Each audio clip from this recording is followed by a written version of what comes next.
അസ്സലാമു അലൈക്കും വറഹ്മത്തുള്ളാഹി വബറകാതുഹു. മലക്കുകൾക്ക് ഖുർആനിൻ്റെ ഖിറാഅത്ത് കേൾക്കുക എന്നത് ഭയങ്കര ഇഷ്ടമുള്ള കാര്യമാണ്.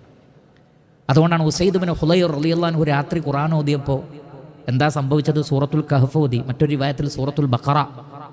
ആകാശത്തു നിന്ന് മലക്കുകൾ ഇറങ്ങി വന്നില്ലേ?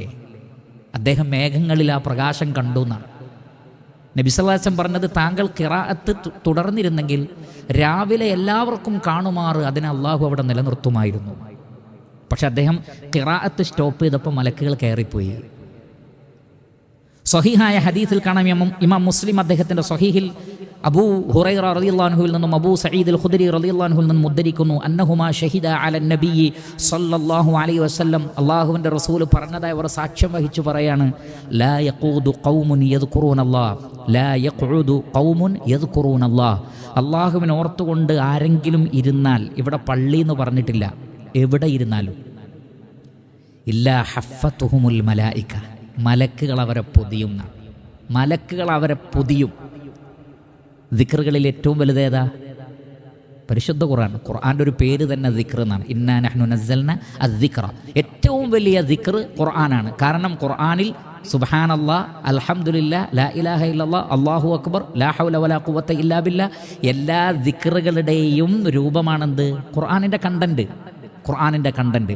അതുകൊണ്ട് ഏറ്റവും വലിയ ദിക്ർ, അഫ്ളലു ദിക്ർ ഖിറാഅത്തുൽ ഖുർആൻ ആണ്. ദിക്റുകളിൽ ഏറ്റവും അഫ്ളലായത് ഖുർആനിൻ്റെ ഖിറാഅത്താണ്. മറ്റ് ഹർഫിനെ അപേക്ഷിച്ച് അതിൻ്റെ പ്രത്യേകത, നമ്മൾ ഖുർആനിലല്ലാതെ സുബ്ഹാനല്ലാഹ് എന്ന് പറയുമ്പോൾ ആ സീനിന് 10 കൂലില്ല, ആ ബാഇന് 10 കൂലില്ല.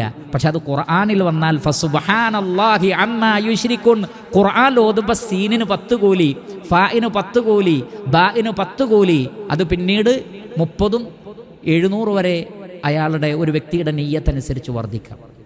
മലക്കുകൾ പൊതിയും ഖുർആൻ ഓതുന്ന സന്ദർഭങ്ങളില്ലെന്നാണ് ഇമാം ബൈഹഖി അദ്ദേഹത്തിൻ്റെ ശുഅബുൽ ഈമാനിൽ രേഖപ്പെടുത്തുന്നു. ജാബിർ ഇബ്നു അബ്ദില്ല അൽ അൻസാരി റളിയല്ലാഹു അൻഹു അദ്ദേഹം പറയാണ്, നിങ്ങളിൽ ഒരാൾ ഇദാ ഖാമ അഹദുക്കും യുസല്ലി മിനൽ ലൈലി ഫലിയസ്തക്, രാത്രി നമസ്കരിക്കാൻ വേണ്ടി എഴുന്നേറ്റ പല്ല് തേക്കണം. എന്താ പല്ല് തേക്കണം എന്ന് പറയാൻ കാരണം? ഫഇന്ന അഹദക്കും ഇദാ ഖറഅ ഫീ സ്വലാത്തിൻ വളഅ മലകുൻ ഫാഹു അലാ ഫീ, നിങ്ങൾ നമസ്കാരത്തിൽ ഖുർആൻ ഓതുമ്പോൾ ഒരു മലക്ക് അതിൻ്റെ വായ നിങ്ങളുടെ വായയുടെ തൊട്ടടുത്ത് കൊണ്ടുവന്ന് വെക്കും.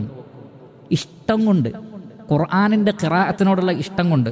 അതുകൊണ്ട് ഫലാ യഖ്റുജു മിൻ ഫീഹി ഷൈഉൻ ഇല്ലാ ദഖഫമൽ മലക്കി, നിങ്ങൾ ഒരു ഹർഫ് ഓതിയാൽ ആ ഹർഫ് മലക്കിൻ്റെ വായിലേക്കാണ് ആദ്യം പ്രവേശിക്കുന്നത്.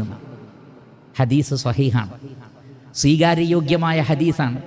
നമ്മൾ ഓതുന്ന ഖിറാഅത്ത് ആദ്യം വരുന്നത് മലക്കിൻ്റെ വായിലേക്കാണ്. അത്രക്ക് നമ്മളോട് ചേർന്ന് നിൽക്കും ഈ ഖിറാഅത്ത് കേൾക്കാൻ. അതുകൊണ്ട് പല്ലു തേക്കണം എന്നാണ്. മലക്കുകൾക്ക് ദുർഗന്ധമുണ്ടാക്കരുത്. കാരണം മലക്കുകൾക്ക്, മനുഷ്യന് പ്രയാസമുണ്ടാകുന്നതൊക്കെ മലക്കുകൾക്കും പ്രയാസമാണെന്ന് നബി സല്ലല്ലാഹു അലൈഹി വസല്ലം പറഞ്ഞിട്ടുണ്ട്. നന്നായി പല്ല് തേക്കണം ഖുർആൻ ഓതുന്നതിന് മുമ്പ്, പ്രത്യേകിച്ചും നമസ്കാരത്തിൽ, പ്രത്യേകിച്ചും ഉറങ്ങി എഴുന്നേറ്റതിന് ശേഷമാണെങ്കിൽ. അതുകൊണ്ട് തന്നെ മനസ്സിലാക്കുക, പരിശുദ്ധ ഖുർആൻ പാരായണം ചെയ്യുന്നവരുടെ കൂടെ മലക്കുകളുണ്ടാകും. സ്വഹീഹായ മറ്റൊരു ഹദീസിൽ കാണാം, മലക്കുകൾ ഇങ്ങനെ ഓരോ വഴികളിലൂടെ സഞ്ചരിക്കും.